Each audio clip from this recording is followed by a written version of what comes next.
So today I'm going to be talking about what I think is one of humanity's greatest accomplishments. Up there with the wheel, vaccines, antiseptic, and going to the moon. The internet. And more specifically, how it can both stimulate and hinder curiosity. To start off, I'm going to talk about my experience and how I fell down a pipeline of curiosity, as can be said. In 2017, I believe that this Germany, the modern-day borders of Germany, were those that fought in World War II, which honestly wasn't my brightest moment. And, along with that, I played this beautiful game called Gartic, and more specifically, one where we had to guess flags. A person would draw them, and I would have to guess them. I got completely humiliated by those flags. I couldn't guess one. I lost the game. I was in last place, and I did not want to be humiliated by it again.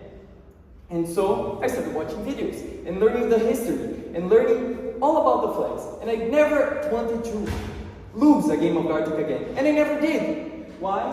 Because I started watching YouTube and consuming media that taught me the history of the flags.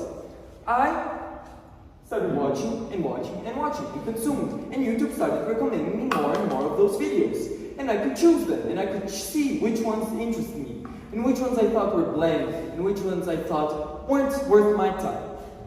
And this is my recommended today.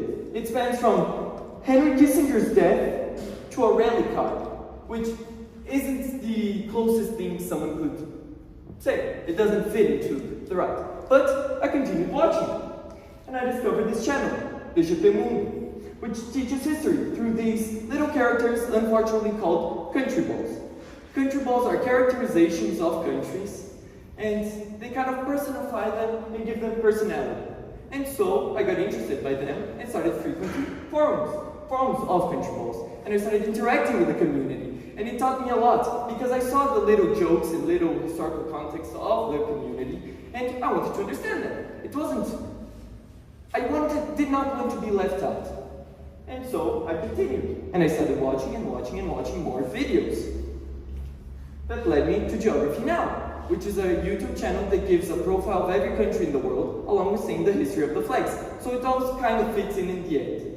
Geography Now had a partnership with the geography game called CHPR.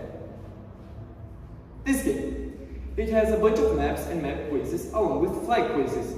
And I could say that I got addicted by this game. I wanted to ace it. I wanted to get everything 100% correct. To this day, I do not have everything correct. I have mostly 60% on all categories, but I am able to say all the 195 countries recognized by NATO, by the UN, all countries in Europe in 50 seconds, and you can see that I really tried, starting off with about 1 minute and 60 seconds to now, 1 minute and 50 seconds to now 50 seconds. I also can name all the 50 states of the United States and all 27 states of Brazil. And so, this led me to a wider interest in geopolitics and wanting to explore more of this area. And I entered in Model United Nations.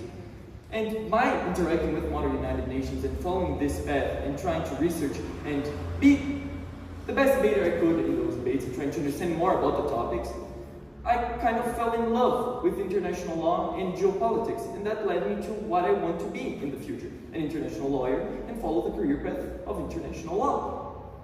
And so we can trace a track all the way from Gartic and me losing in Gartic to what I want to be in life, which I believe is completely amazing, and it was all a product of the internet and how it led me here. But it isn't only for me, because my interest also bled over into some of my friends. Because there was a week where we were playing geography games, which I showed my friends, and one of my friends was able to guess the 195 countries of the world through another game, but still, very impressive. So my curiosity actually bled over into other people's, and I'm pretty satisfied with that result. But this is complemented by the psychologist Celeste Kidd. And she talks about how the internet is great at producing Goldilocks content, which isn't too short or isn't too long. And it's very interesting and applicable to people and offers them a great deal of insight into these topics. But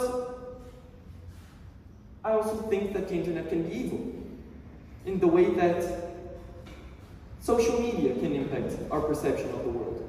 And to be beating a dead horse, there's TikTok. And TikTok's method of sharing and recommending videos to other people, which isn't like YouTube, which you choose what you're gonna watch. It's mostly, it shows you something and you decide if you like it or not. It isn't branching you out, it isn't taking you into new paths. It's taking you into the path it wants you to take. And so, I was kind of skeptical of this perception of the media yesterday, and I entered it to see maybe it's different. Maybe it doesn't tell you all the facts outright. Maybe it is kind of fun and useful, just as I believe YouTube's recommending system can be. And so, when I entered TikTok, the very first video, had factually incorrect topics, in fact, incorrect facts. And then I went to check the comment section and to see, can people also see what I am seeing of the incorrectness? No, there was no comment talking about how the video was incorrect. And I continued scrolling and scrolling, and nobody questioning if the knowledge was wrong or right. And this is what I believe is a problem with the users who use these social medias. It's a lack of critical thinking, it's a lack of trying to branch out and to see if the information is correct. And recently there was an issue on TikTok which people were promoting Bin Laden, Osama Bin Laden, the perpetrator of 9/11. They were sharing his letter and saying, oh my God, what a visionary. He really had something in bombing those towers. This is completely nonsense. He's a terrorist, he's an evil person, and he should not be promoted. But these people saw in a video that, oh my God, Bin Laden's letter to his motives actually showed good insight into the state of the world. But it didn't. It was just propaganda. It was Islamist propaganda which people consumed and thought, oh my God, this is so incredible. It was simply propaganda. People did not branch out to see if what they were seeing was actually worth their time. They just were complacent with the knowledge that was given to them. They accepted it. And this is true for echo chambers and forums online.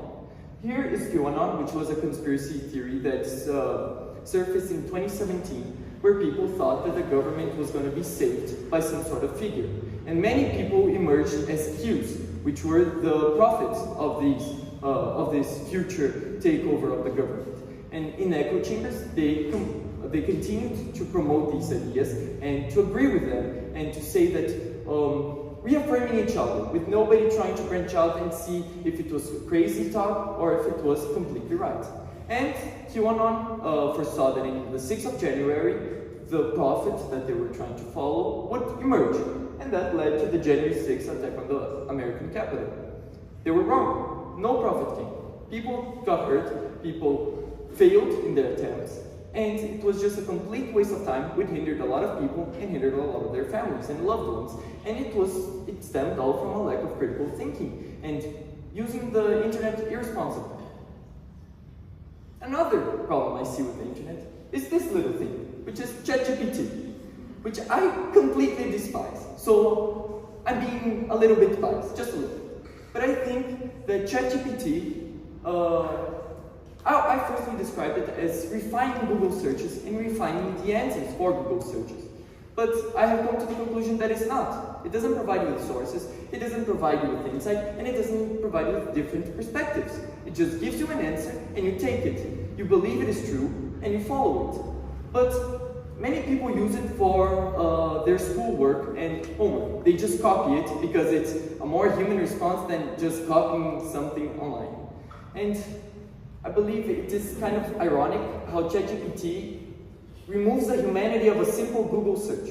Something that people could do and come to their own conclusions, they're leaving it to a robot. And same is true for some people who say, arguing in pro of ChatGPT, saying, oh, if Google searches and trying to find material on it may not be the correct use of ChatGPT, but trying to find bullet points and things that I could follow. But I bring forth the question, how uncreative do you have to be to let a robot choose your path for a work instead of yourself, who could simply do it by searching and trying to find your own perspective, instead of just following what a robot who doesn't care about anything that you're trying to find and following that.